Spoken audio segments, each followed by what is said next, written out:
In this quick video, I'm going to show you how you can link buttons to internal pages in Wix. Open up the Wix website editor, and once you are within the website editor, you just want to use the search bar in the top right for buttons.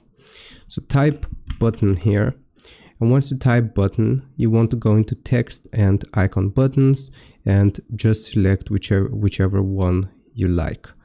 So I'll just drag and drop this one as an example. You can customize it here, the layout, the design itself, what it says, and I'm just going to type a sample text. So let's say news.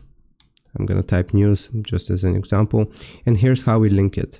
Where it says links to, you want to click on the button, and then you will select page, which is going to be the second option, and here you can link it to the page which you need. So I'll just do it to a test page, click on done, and now once you publish your website, when people click on this news button, then this is going to take them to the page which you have linked it to.